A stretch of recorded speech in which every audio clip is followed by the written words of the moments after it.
बेटी की शादी। बेटी की शादी पिता का एक संघर्ष होता है। संघर्ष मैं इसलिए कह रही हूँ कि जब बेटी पैदा होती है, पिता जब अपनी बेटी को गोद में लेता है, खुशी तो रहती है, जाहिर सी बात है, खुशी रहती है, लेकिन उसके दिल के कोने में कहीं न कहीं उसकी शादी का संघर्ष, उसकी शादी करने का संघर्ष, उसकी शादी के लिए इंतज़ाम करने का संघर्ष उसी दिन से चालू हो जाता है। एक बेटी का पिता बेटी के पैदा होने पर उसकी शादी की तैयारियां उसके पैदा होते ही शुरू कर देता है। जैसे कि गहने बनवाना, उसके लिए एफडी कर दो, शादी में काम आएगा, पॉलिसी निकाल दो, उसकी शादी में काम आएगा, है ना। तो ये सारी चीज़ें एक पिता अपनी बेटी के पैदा होने से शुरू कर देता है, ठीक है।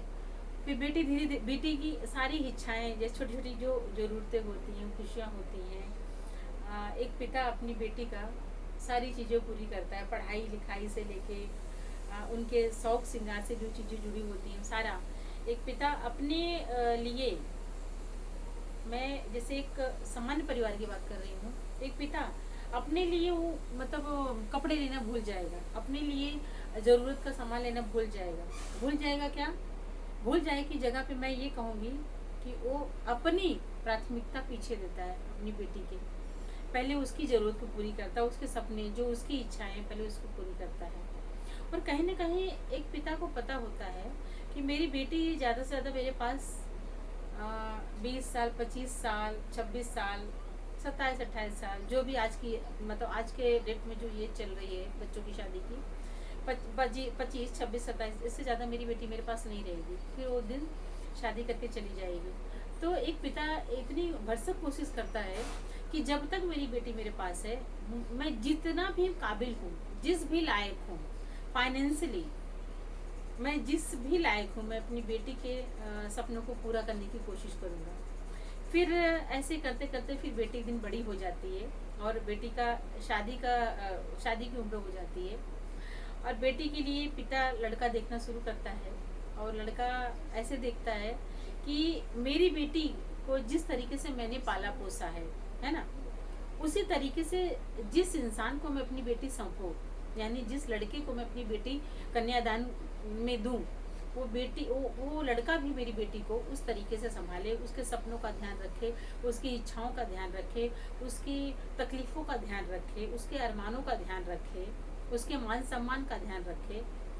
एक पिता ये उम्मीद लगा के एक ऐसा लड़का देखने की कोशिश करता है कि ये सारी चीज़ें मेरी बेटी को, जैसे मैं आज तक अपनी बेटी को संभालता आ रहा हूँ, मेरी बेटी को भी वो लड़का संभाले, है ना, जिसको मैं कन्यादान में अपनी बेटी दे रहा हूँ, अपने दिल का एक टुकड़ा निकाल के दे रहा हूँ, है ना।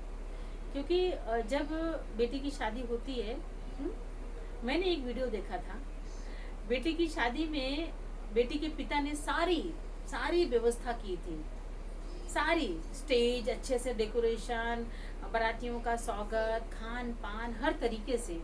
लेकिन जब उनको बेटी के पिता को जब बुलाया गया स्टेज पे आशीर्वाद देने के लिए, हाँ, आशीर्वाद देने के लिए बुलाया गया, खासकर ये रीति रिवाज जो हमारे नॉर्थ में मनाया जाता है, यूपी बिहार वालों को पता होगा, स्टेज पे बुलाया जाता है आशीर्वाद देने के लिए। जब बेटी के पिता को स्टेज पे बुलाया गया कि आशीर्वाद दीजिए आप अपने बेटी और दामाद को, तो बेटी के पिता के शरीर पे कपड़े मतलब ऐसे लग रहे थे कि जैसे अभी ये मजदूरी करके आ रहे हैं, हाँ? मतलब बेटी का पिता उस दिन तक, बारात के आने के बाद तक वो नॉर्मल कपड़ों में थे, पैंट मतलब घुटने तक उन्होंने मोड़ कर रखी थी, क्योंकि उनको काम करना था, बहुत सारा काम था, और एक नॉर्मल से शर्ट पहने थे। जब उनको स्टेज पे बुलाया गया तो स्टेज पे ही, क्योंकि फ़ोटो लेना था, तो स्टेज पे ही उन्होंने अपनी पैंट को सही किया, कपड़े अपने सही किए, बालों में थोड़ी सी मिट्टी वगैरह लगी थी उसको सही किया, फिर स्टेज पे गए अपनी बेटी और दामाद को आशीर्वाद दिए। तो एक पिता एक बेटी की शादी के लिए अपने को भूल जाता है, ताकि मेरी बेटी की शादी अच्छे से हो जाए और वो अच्छे परिवार में जाए, अच्छे इंसान से उसकी शादी हो, ताकि जैसे मैं देखभाल कर रहा हूँ अपनी बेटी का, मेरे बाद जिसको मैं अपनी बेटी कन्यादान के रूप में दे रहा हूँ, वो भी उसकी देखभाल वैसे ही करे। और जब शादी हो जाती है शादी के बाद जब पिता फ़ोन करता है अपनी बेटी के पास, हाँ, और जब बेटी कहती है कि पापा मैं ठीक हूँ, तब पिता चैन की सांस लेता है। और बेटी ने अगर, बेटी की आवाज़ फ़ोन पे अगर इमोशनल लगी, या उसने रो दिया, या कुछ ऐसी बातें कह दी, तो बेटी के पिता का कलेजा कट के बाहर आ जाता है। हुँ? कि मतलब बेटी का पिता ये सोचता है कि मेरा सब किया धरा सब मिट्टी में मिल गया, जो भी मैंने दान दहेज जो भी यथाशक्ति जो मैंने दिया सब मिट्टी में मिल गया, मेरी बेटी खुश नहीं है वहाँ पे। हुँ? तो मैं ये कहना चाहूँगी कि जो भी लड़के वाले, लड़के के माता पिता शादी करने जाते हैं, हुँ? तो आजकल जैसे कि दहेज की प्रथा चल रही है, मतलब बहुत जोरों शोरों से चल रही है। हुँ? तो आप अपनी बेटे के लिए लड़की देखिए, गुणवान लड़की देखिए। ये मत देखिए कि उसके मतलब पिता के पास कितना बैंक बैलेंस है, कितने बंगले कोठी हैं, क्या उसका लेवल है, क्या उसका ओहदा है ना। एक ऐसी लड़की देखिए कि जो आपका परिवार में आके आपके परिवार को एक रखने की क्षमता रखती हो। परिवार मतलब उस लड़की को देखिए, ताकि आपके इस व्यवहार से एक लड़की के पिता को राहत मिलेगी।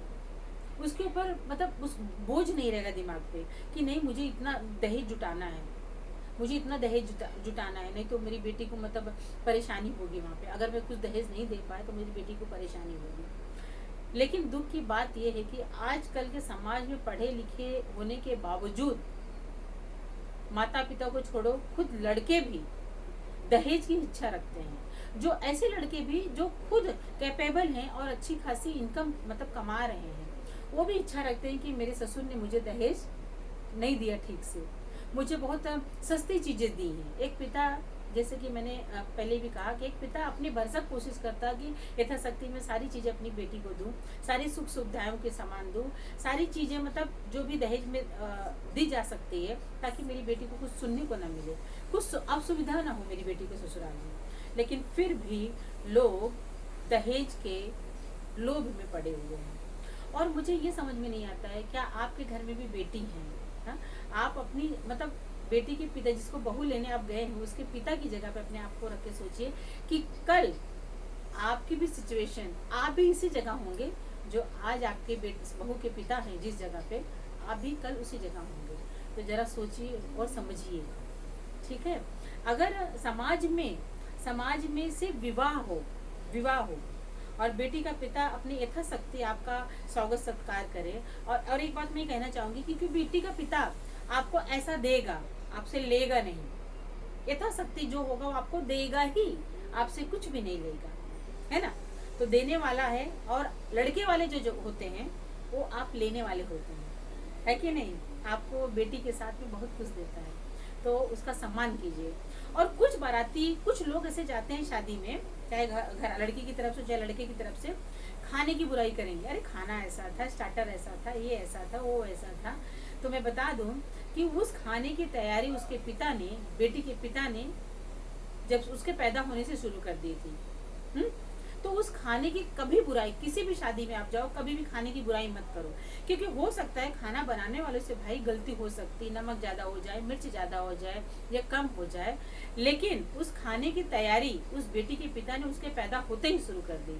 इसलिए कभी भी किसी भी शादी में जाओ, किसी की बेटी की शादी में जाओ, कभी खाने की बुराई मत करो, और खाना कभी खराब मत करो, वेस्ट मत करो खाना। जितना आप खा सको उतना ही आप अपनी प्लेट में लीजिए, ठीक है। तो मैं एक बार ये कहना चाहूँगी कि अगर शादी सिर्फ शादी रह जाए, समाज को दिखाने का एक जरिया ना बने, तो कहीं ना कहीं एक पिता के ऊपर इतना प्रेशर ना बने कि अरे उनकी शादी में ऐसा था, किया था, उनकी शादी अगर मैं नहीं करूँगा तो मेरी बेटी की बेइज्जती होगी, मेरी बेटी को सुनने को मिलेगा, मेरी बदनामी होगी, कैसी बेटी की शादी की।